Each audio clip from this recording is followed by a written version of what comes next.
She spent hours writing heartfelt letters from her hostel room, waiting for a single reply from her parents. But when none ever came, she understood that sometimes silence can more than the harshest words. I need to get this out before I lose my mind completely. I'm writing this from a hostel room in Prague, and I haven't heard from my family in 3 months. Not a single word. But I deserve every second of this silence.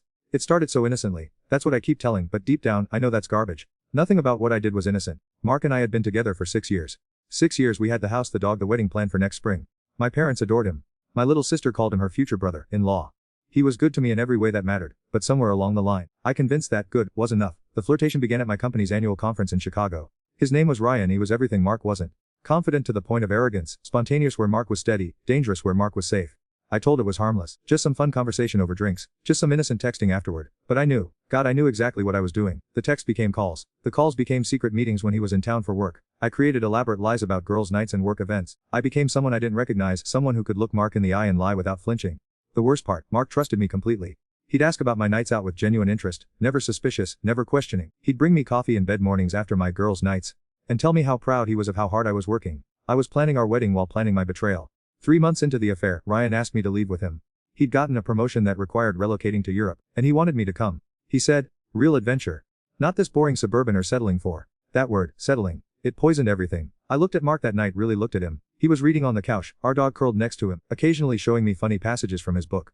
This was the man who drove 2 hours to bring me soup when I had the flu in college, who spent his entire savings on my engagement ring without blinking, who called my mom every Sunday just to check in, and I saw settling. The next morning, I told him I was taking a work trip, some international contracts. Another lie to add to the mountain. I packed 2 suitcases and left with Ryan while Mark was at work. I didn't even break with him properly. I sent him a text from the airport, a text. After 6 years, I ended everything with a text message that said I needed space to find, and that I'd explain everything when I got back. The coward in me thought I'd figure it out from Europe. That maybe the distance would give me clarity, or that Mark would for me, or that my family would understand if I could just explain it right. I was so wrong. Mark didn't. He changed the locks, packed my things, and had them delivered to my parents' house with a note that simply said, I hope find what you're looking for. My parents took one look at those boxes and knew. Mom called me once, crying so hard she could barely speak. How could do this to him? How could do this to us? Dad got on the phone just long enough to say, don't come home until ready to face what's done. My sister blocked me on everything. That was 3 months ago. Ryan lasted exactly 2 weeks Prague before he got bored and moved on to the next adventure. The next knave woman willing to her for empty promises. I've been here alone ever since, watching my savings disappear, applying for jobs I'm overqualified for, living in hostels because I can't afford an apartment. But the worst part isn't the money or the loneliness or even losing Ryan. It's the silence from home. I write letters. Real handwritten letters like my grandmother used to send. I pour my heart out on paper, apologizing, explaining, begging for forgiveness. I write about how much I miss Sunday dinners and Mom's terrible jokes and Dad's advice about everything. I write about how I dream about our old dog and wake crying. I send them to my parents' house, to my sister's apartment, to Mark's office. I've written 43 letters in 3 months. I haven't received a single response. Not one. The silence is deafening. It's worse than screaming, worse than anger, worse than anything they could say to me. The silence tells me everything I need to know about the depth of damage I've caused. I destroyed 6 years of love for 2 weeks of excitement. I traded a man who would have given me the world for someone who couldn't even give me 2 weeks of loyalty. I broke my parents' heart so completely that they can't even bear to respond to my letters. And now I'm here, alone in a foreign country, finally understanding what I had and what I weigh. But understanding doesn't fix anything. Understanding doesn't bring back the people I've lost.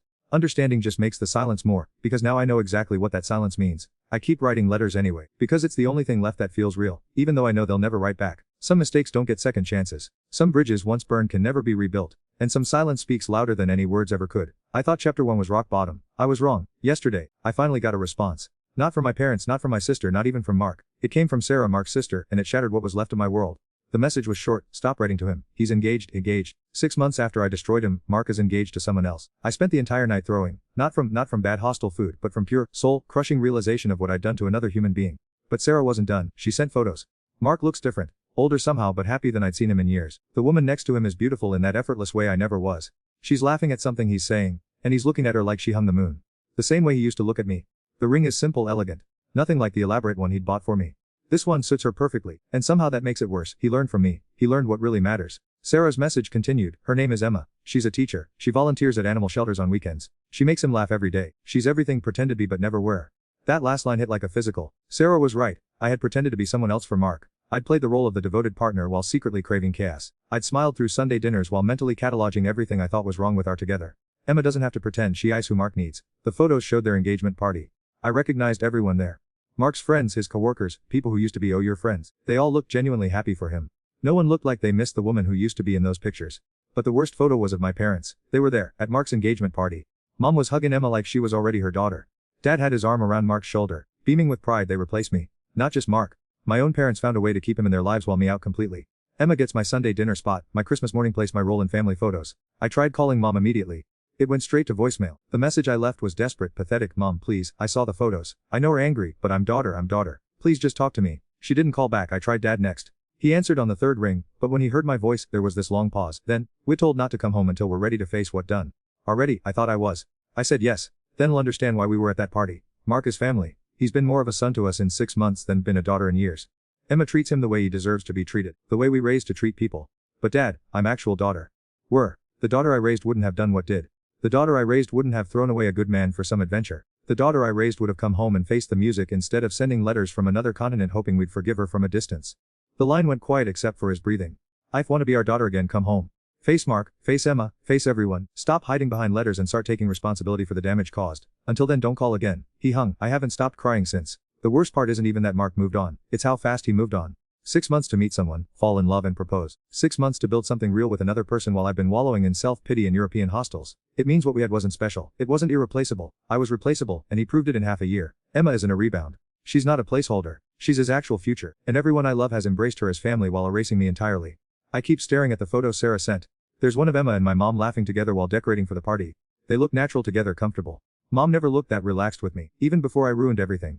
Another photo shows Emma playing with Mark's nephew, the same little boy who used to call me Aunt Katie. He's showing her something on his tablet, completely absorbed in her attention. She's genuinely interested, not just pretending to care like I used to do. That's when it hit me. I was never the right person for Mark. Emma is everything I should have been but never was. Patient where I was restless, content where I was constantly wanting more, genuine where I was performing. Mark didn't just replace me, he upgraded. And my family sees it. They see what I couldn't give him, what Emma gives him effortlessly. They see the man I broke becoming whole again with someone who actually deserves him. I've been writing letters begging for forgiveness, but I never really understood what I was asking forgiveness for. I thought it was just about the cheating, about leaving. But it's bigger than that. 6 years of a good man's. I took space that should have belonged to someone who could love him properly. I delayed his happiness, his real happiness, for years while I figured out that I wasn't capable of appreciating what I had. The letters I've been writing are selfish. They're about my pain, my regret, my loneliness. They're asking my family to comfort me for consequences I created. But they don't owe me comfort. They don't owe me forgiveness. They don't owe me anything. They're building new traditions with Emma now.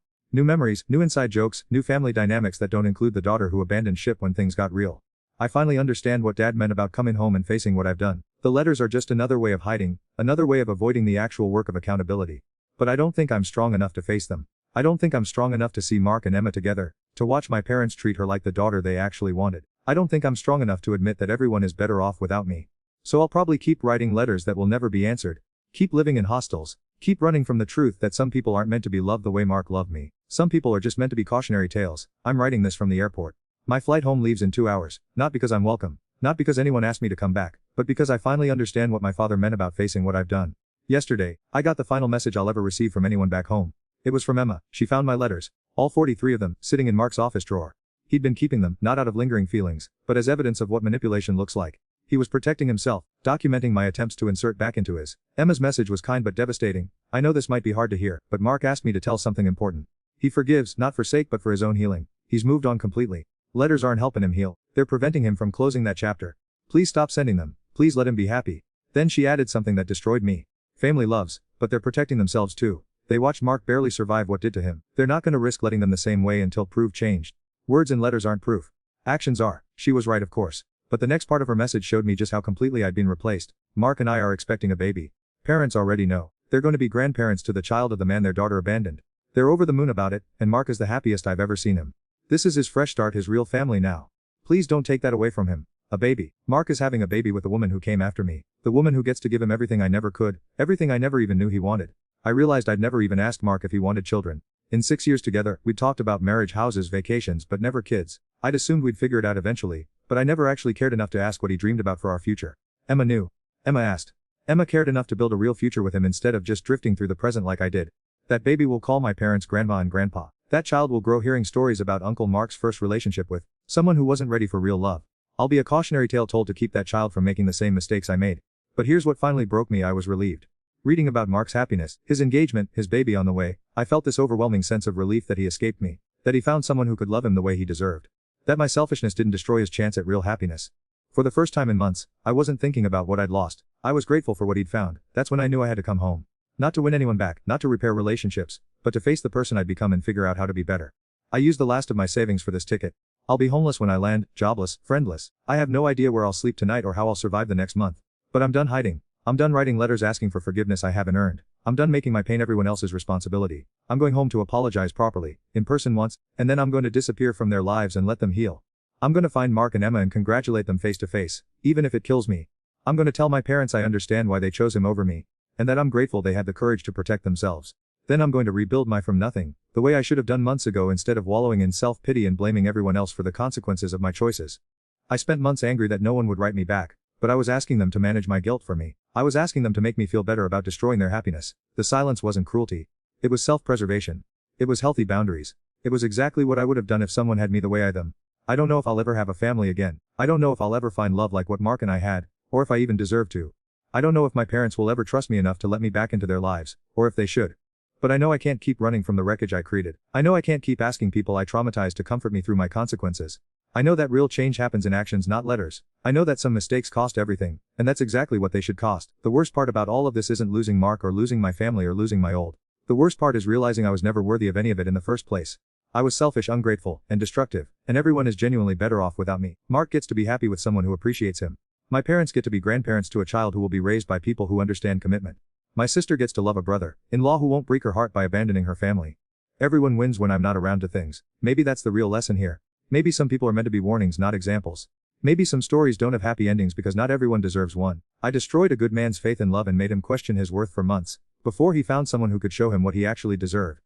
I broke my parents' hearts, so completely that they couldn't even respond to my letters without risking their own mental health. I turned into someone so that my own family had to me out like a cancer to survive. But at least Mark is happy. At least he found Emma. At least that baby will grow to home built on actual love instead of the performance I was giving for 6 years. At least something good came from the ashes of everything I burned down. They're boarding my flight now. In 8 hours I'll be back where I started, with nothing left except the person I've become and the chance to maybe, possibly, become someone better. I'm not writing this for sympathy or advice or forgiveness. I'm writing this as a warning. If we're reading this and taking someone's love for granted, stop. If we're thinking the grass might be greener somewhere else, think harder. If we're about to throw away something real for something exciting, remember that excitement fades but the damage caused lasts forever. Some bridges once burned, leave stranded on the wrong side forever. She spent hours writing heartfelt letters from her hostel room, waiting for a single reply from her parents, but when none ever came, she understood that sometimes silence can more than the harshest words, and sometimes that silence is exactly what deserved.